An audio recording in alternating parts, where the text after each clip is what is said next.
Mas para a gente falar mais sobre esse assunto, eu gostaria de conversar com algumas pessoas, com uma pessoa, uma conselheira tutelar. Por quê? Porque os conselheiros tutelares, gente, são considerados, eles são essenciais na proteção da infância e do adolescente. E porque eles lidam diretamente com casos como esse. Não é? E aí, a gente convidou, então, nós convidamos a conselheira Lia Chikoski, que está aqui do meu lado. Vem cá comigo, Lia.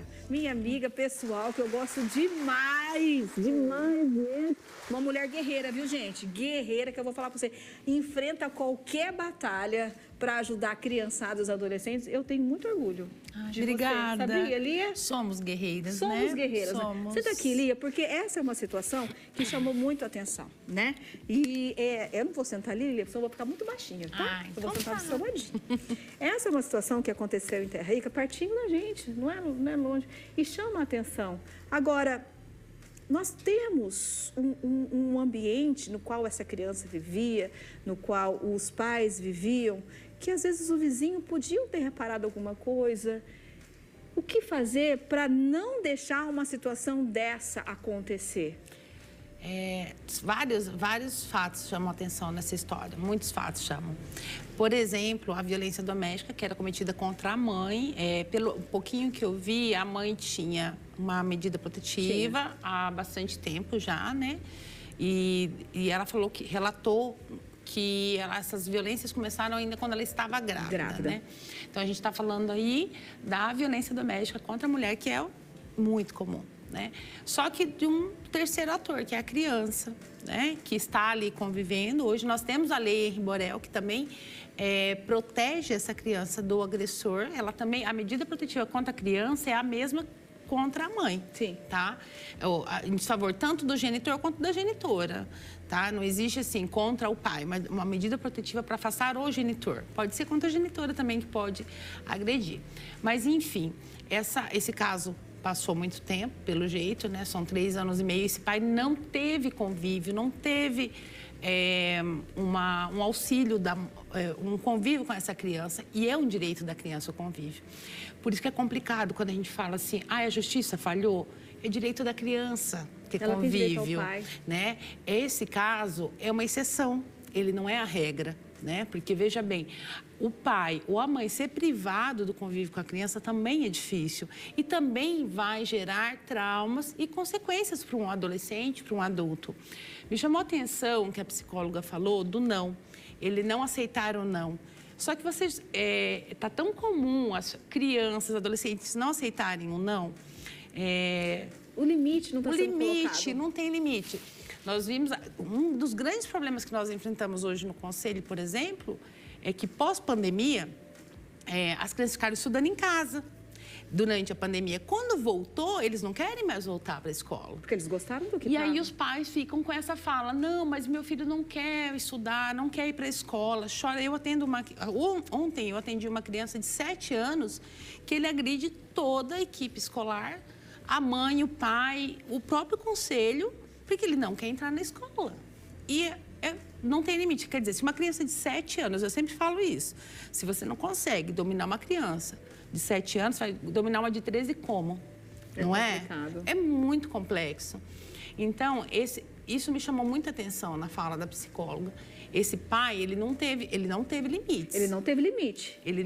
O limite dele, ele não sem sabe contar ouvir, que a gente não sabe o contexto, mas pela minha experiência, álcool, drogas, tudo ajuda. Tudo ajuda. Tudo contribui. Né?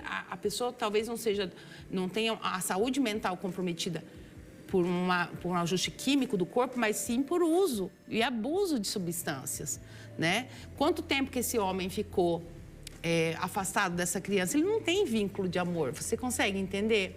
Que ele ficou 3 anos e meio sem vínculo com essa criança. Mas eu não sei se você viu o vídeo, o pessoal de casa também viu o vídeo, mas quando essa criança sai do colégio e a hora que vê o pai, ela se joga no braço do pai. Como a psicóloga falou para ela, é alguém que vai cuidar dela e ali não está alguém que vai cuidar dela. Então, você consegue observar que ele em nenhum momento apresentou, porque nós vemos criança, por exemplo, que não quer o convívio com o genitor ou com a genitora. Essa criança, ela quis o convívio. Como quer dizer, se nem a a rede de proteção, que é a escola, o posto de saúde, os parentes próximos, ninguém conseguiu. Né? O vídeo está no ar lá, olha lá o vídeo no ar. Gente, observa lá, ó, ele vai até na esquina, aí acho que vem a professora ou alguma cuidadora. Olha o jeito que ela sai correndo. Você consegue compreender? Só. Olha, se, por exemplo, né, o juiz, ele não se baseia exclusivamente na fala do pai ou do advogado, né, ou da mãe ou de quem quer que seja. Ele se baseia na rede de proteção, tá? São pedidos relatórios, né, para professores, olha lá. Você tá vendo? Quem tá vendo isso aí... Você não acha que o pai vai fazer... Jamais você vai imaginar uma coisa dessa. Se a professora, por exemplo, teve que escrever para o juiz, olha, qual o tipo de relacionamento que a criança tem quando vê esse pai? Ela foi correndo, ela abraçou, ela beijou, ela não tinha medo. Nenhum. Olha lá, ó. Ela se entregou. Ela não tinha receio. Olha lá a felicidade dela, gente. Ela tá feliz, ela tá pulando. Como é? Agora, veja bem, se nem nós, olhando essa imagem, a gente consegue imaginar uma situação dessa, como é que você pode esperar que um juiz, né, ou uma equipe de atendimento especializado do fórum, promotor ou advogado, vai imaginar que ele vai fazer uma coisa dessa? A própria mãe não tem como. Não tem como. Né? O ser humano, na reação que ele tem, seja de qual for, mesmo violentar uma mulher, bater numa mulher, como você vai esperar que um ser humano faça isso? Não tem como você prever essa situação. Olha lá, ela está totalmente entregue. Ela se entregou, né? Ela tá feliz por estar com o pai. Exato. Agora, ali, aqui em Maringá ou em outras regiões, porque você só tem de Maringá, né? Só Maringá. Maringá. Ou em outra região que você ficou sabendo, você soube de algum caso? Porque a gente vê a frieza desse homem. Não vou falar pai. A gente vê a frieza desse homem, porque você vê ali que ele trata ela com carinho, é mútuo o carinho, mas quando a situação acontece, ele manda as fotos para a mãe da criança amarrada, da criança morta, que é para a mãe sofrer mesmo. Ó, tô aqui, você vai sofrer. Na verdade, eu acredito, não sou psicóloga, né? Mas eu acredito que ele tenha se isolado daquilo. O objetivo era único, atingir a mulher. Atingir a mulher. Ponto. O que ele teria que fazer para aquilo ali... Ele ia fazer. Tanto faz. Eu costumo dizer que depois que eu entrei no Conselho Tutelar, a crueldade é tanta, as pessoas são tão cruéis, elas são tão... que você não consegue acreditar, né? Nós vemos casos de abuso sexual, violência física, contra crianças que não podem nem se manifestar. Bebê. E a crueldade, ela é tanta que ela acontece na fala. Você veja, um pai, às vezes, cometendo alienação parental contra a mãe, ou a mãe contra o pai, usando da própria lei, da própria justiça para afastar o que é um direito da criança. Veja bem, nesse caso específico, e em todos os outros, é um direito da criança conviver com o pai e com a mãe. Jamais você vai imaginar. E tem pais que brigam muito por isso, mas há casos, especialmente, eu já acompanhei, de mães, né? No caso foi uma mãe que ela violentou sexualmente o filho, o bebê, para acusar o genitor. A mãe abusou do menino? Do menino, filho? Do bebezinho, ela tinha um bebê e ela abusou para culpar o pai, porque ele tinha voltado da visita, ele é um bebê, não fala, né? Então, ela abusou para conseguir comprovar, para acusar o pai, para o pai não ter mais acesso à criança. E para, talvez, por se vingar dele por alguma situação. Exatamente, porque ele tinha se casado, né? Então, assim, é muito cruel, sabe? É que num caso como esse, a gente viu a morte, né? A gente ficou sabendo, viu a morte. Mas as pessoas são capazes de atos tão cruéis que você não pode acreditar, né? Então, assim... Durante muito tempo, esse pai foi investigado, ele foi quase preso, sabe? E, na verdade, depois a investigação chegou mostrou que não. Mas, durante muito tempo, ele praticamente quase perdeu o emprego dele. Mas, gente, Lia, igual nesse caso que você está contando pra gente, ou o caso dessa menininha aí de Terra Rica, o que uma criança tem a ver com isso? O que uma criança tem a ver com isso, É aquilo que a psicóloga estava falando. Há um problema de saúde mental que foi agravado agora com a pandemia, com certeza, mas ele sempre existiu, né? E os casos são... A saúde mental está tão comprometida que eles não conseguem observar o amor do filial, o amor paternal, ele some, desaparece, né? E aí a gente entra até naquele assunto que você falou. É uma questão de estrutura familiar, da falta, seja de Deus, falta de uma...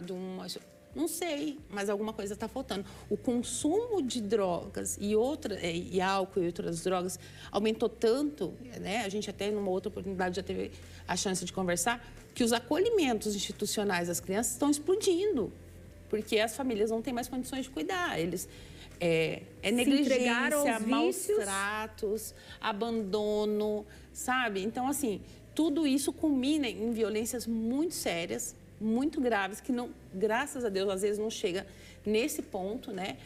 Mas as pessoas estão realmente com a saúde mental muito comprometida. A gente, igual a psicóloga falou, né? Infelizmente, a gente teve esse ponto, essa fatalidade. Mas essa criança sobrevivesse, Lia, ela ia sofrer muito. Sim. Porque pelo que ela falou ali pra gente, ela foi abusada sexualmente. A parte eu não entendi. Eu acho que abusar, eu acho, será que ela não sei usou a palavra enfim, abusada, mas se enfim. ela tivesse, ela sofreu um abuso. Ela sofreu um abuso, ela né? sofreu Físico, um abuso psicológico. Então, assim, né? como que essa criança ia viver? Como que essa criança ia sobreviver?